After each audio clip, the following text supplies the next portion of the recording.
Hello అందరికీ ఇవాళ సున్నుండలు చేశానండి. చాలా బాగా వచ్చాయి. నోట్లో వేసుకుంటే కరిగిపోయేలాగా వచ్చాయి. చాలా బాగున్నాయి. ప్రాసెస్ చెప్తాను. ముందుగా ఒక ప్యాన్ తీసుకొని దానిలో 3 గ్లాసుల మినపప్పును వేసుకొని వేయించుకోండి.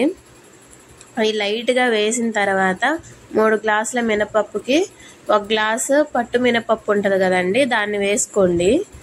దాన్ని కూడా వేసుకున్న తర్వాత వేయించుకోండి, ఫ్రై చేయండి. మంచిగా ఫ్రై చేసుకొని తర్వాత కొంచెం గోల్డ్ కలర్లోకి వచ్చిన తర్వాత 1 స్పూను బియ్యం వేసుకోండి.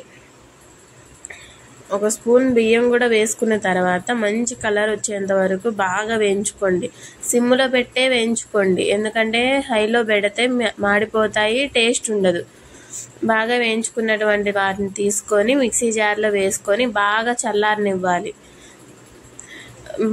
గుర్తుంచుకోండి, వేడిగా ఉందంటే ముద్ద అయిపోతుంది. అందుకనే బాగా చల్లారనిచ్చిన తర్వాత దానిలోనే ఒక 4 యాలక్కాయలను వేసుకొని మిక్సీ పట్టుకోండి. మిక్సీ పట్టుకున్నటువంటి దానిలో 3 గ్లాసుల మినపప్పుకి 3 గ్లాసుల బెల్లం తీసుకొని మళ్ళీ పౌడర్ లాగా చేసుకోండి. చేసుకున్న తర్వాత నెయ్యిని వేడి చేసుకోండి.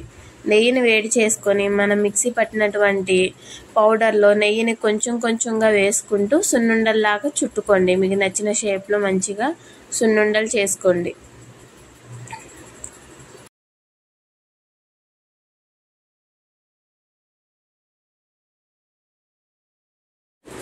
నెయ్యిని కలుపుకుంటూ చిన్నగా సున్నుండలు చేసుకోండి.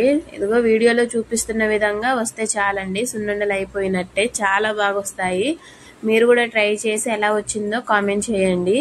అంతేనండి, సున్నుండలు చాలా ఈజీ కదండి. చాలా టేస్టీగా ఉంటాయి, ఈజీగా ఉంటాయి. మీరు కూడా ట్రై చేయండి.